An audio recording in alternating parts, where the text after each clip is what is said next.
Good morning friends, welcome to NK studies. आज से हम हिमाचल प्रदेश के टॉपिक वाइज हिमाचल प्रदेश के सिलेबस कंप्लीट करेंगे। हिमाचल प्रदेश के जीके पढ़ेंगे, सामान्य ज्ञान जिसको हम बोलते हैं। तो इसमें सबसे पहले हिमाचल प्रदेश का इतिहास है और हिमाचल प्रदेश के इतिहास के स्रोत। और स्रोत मीन्स जहाँ से हमें इतिहास प्राप्त हुआ है, जहाँ से हमने इतिहास की जानकारी जुटाई है, जहाँ से हमें जानकारी प्राप्त हुई है। जैसे सिक्कों से शिलालेख होते हैं, साहित्य हैं, कई यात्रा वृतांत हैं और वंशावलियाँ हैं। ठीक है, तो इनमें सबसे पहले साहित्य है। पुराण, विष्णु पुराण, मार्कंडेय पुराण, स्कंद पुराण, ये आपके पुराण हैं। और रामायण, महाभारत और ऋग्वेद में भी हिमालय के निवास करने वाली जनजातियों का विवरण मिलता है। पाणिनि की अष्टाध्यायी, बृहद संहिता, कालिदास के रघुवंश, विशाखादत्त के मुद्रा राक्षस और कल्हण की राज तरंगिणी जो 1149-50 में रचा गया, में हिमाचल के क्षेत्रों का वर्णन मिलता है।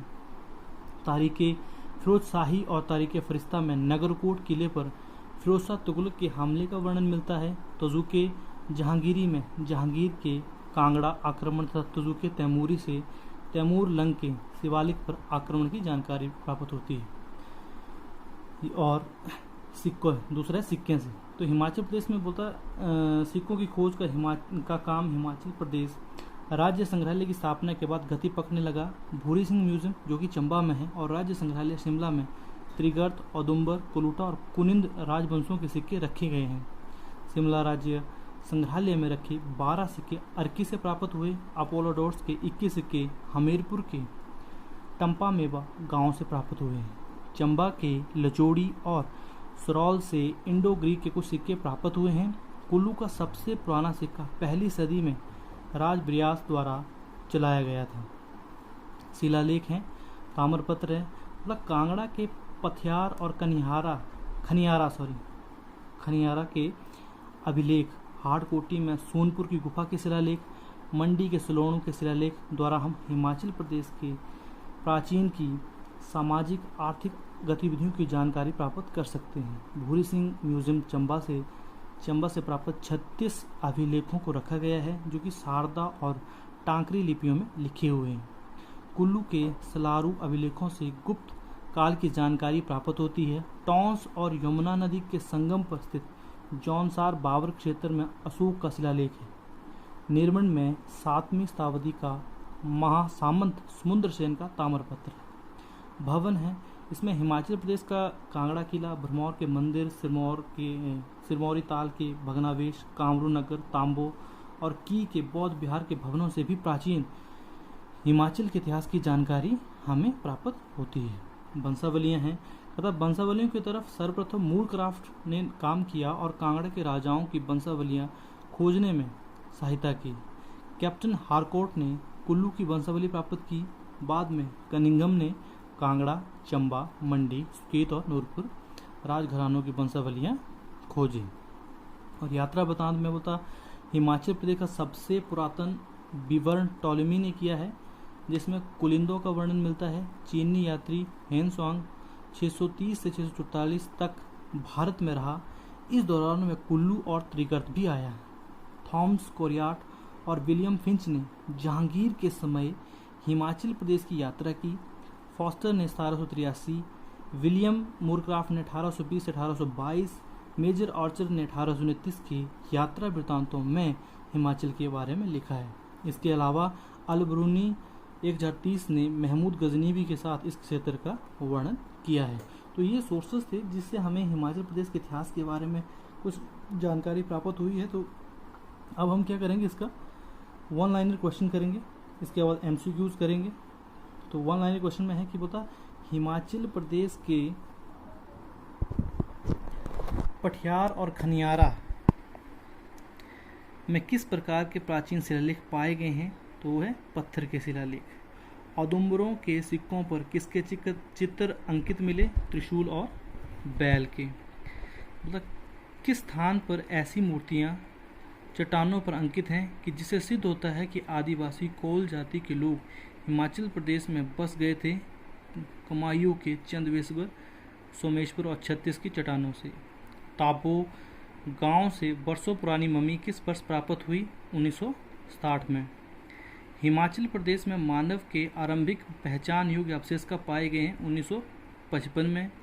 पत्थर के हथियार किस वर्ष खोजे गए? 1955 में बीबी लाल और जेसी महापात्रा द्वारा कांगड़ा में।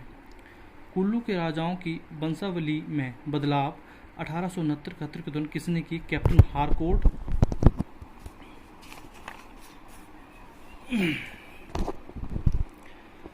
किसने कांगड़ा, नूरपुर, मंडी, सुकेत, चंबा और राजौरी के राजाओं की वंशावली प्रकाशित की? Alexander Cunningham. पहाड़ी राजाओं की वंशावली की तरफ सबसे पहले ध्यान आकर्षित करने वाले विद्वान थे विलियम मोरक्राफ्ट। पठियार और खनियारा में इंस्क्रिप्शन में किसने पुनः बदलाव किए? स्टेनो ने। अब इसके बाद वन लाइनर के बाद हम MCQs करेंगे, तो आपने इसका आंसर अगर आपको आते हैं तो ठीक है, नहीं तो आपका रिवीजन हो जाएगा। चंबा रियासत के पास 150 से अधिक ताम्रपत्र स्वत्व संलेख हैं। इनमें लगभग कितने मोहम्मदन मतलब मुस्लिम काल से भी पहले के हैं? तो इसका आपका ऑप्शन है 0, 2, 5, 7। तो इसका सही आंसर है 0। निम्नलिखित में किस रियासत के पास 150 से अधिक ताम्रपत्र स्वत्व संलेख हैं? कांगड़ा, चंबा, बुशहर, सिरमौर। तो उसका सही आंसर है चंबा। हिमाचल प्रदेश के राजाओं और ठाकुरों के बारे में कौन से मुख्य सूचना स्रोत हैं? राज रंगीनी, बैजनाथ की प्रसिद्धियाँ, चंबा रियासत में पाए जाने वाले शिलालेख या उपयुक्त सभी? तो इसका आंसर है उपयुक्त सभी। एक ताम्रपत्र के अनुसार बिक्री संवत 1717 चंबा शहर शक संवत के अनुसार किस वर्ष में पड़ेगा? 1582, 1592, 1602, 1612। तो इसका आंसर है 1582। चकली तांबे के सिक्के जो 10वीं शताब्दी के आसपास मौजूद थे हिमाचल प्रदेश के किस क्षेत्र से संबंधित थे? बिलासपुर, कांगड़ा, चंबा, कुल्लू। इसका सही आंसर है चंबा। नेक्स्ट है, हिमाचल प्रदेश में प्राचीन अभिलेख किस एक प्राचीन लिपि में उत्कीर्ण नहीं किए गए हैं? ब्राह्मी, शारदा, इंडो ग्रीक, नागरिक। इसका सही आंसर है इंडो ग्रीक। सोहन घाटी जो 40,000 वर्ष पुराने औजारों की खुदाई के लिए कभी प्रसिद्ध हुई थी, अब कहाँ स्थित है? तो इसका ऑप्शन है तिब्बत, नेपाल में, पाकिस्तान में, अफगानिस्तान में। तो सही आंसर है पाकिस्तान में। औदुंबरों शासकों के सिक्कों पर कौन सी आकृति पाई गई है? कमल, त्रिशूल, मोर, शंख। तो इसका सही आंसर है त्रिशूल। 20वीं शताब्दी में कुलिंद राज्य के सिक्के किन स्थानों पर प्राप्त हुए हैं? कालका, नागरकोट, अम्बाला व सहारनपुर या नालागढ़। इसका सही आंसर अम्बाला व सहारनपुर। कुलिंदों के सिक्कों पर किसकी आकृति पाई गई है? वीणा के साथ सरस्वती, कमल के साथ विष्णु, त्रिशूल के साथ शिव, वज्र के साथ इंद्र। तो उसका सही आंसर है त्रिशूल के साथ शिव। कांगड़ा के पठियार और खनियारा के प्राचीन चट्टानी शिलालेख किस लिपि में है? ब्राह्मी और टांकरी, खरोष्टी और टांकरी, ब्राह्मी और खरोष्टी और फारसी। तो इसका उत्तर है ब्राह्मी और खरोष्टी। तो ये थे हमारा पहला टॉपिक, जिसमें हमने किया हिमाचल प्रदेश का इतिहास के स्रोत, उसके वन लाइनर क्वेश्चन और MCQ। तो अगर आपको ये अच्छा लगता है या पसंद आता है तो आप इसको ज़रूर शेयर और सब्सक्राइब करें। और इसके बाद हम नेक्स्ट इसका पढ़ेंगे हिमाचल प्रदेश के प्राचीन इतिहास के बारे में। तो नेक्स्ट वीडियो के लिए ज़रूर चैनल को सब्सक्राइब करें। धन्यवाद।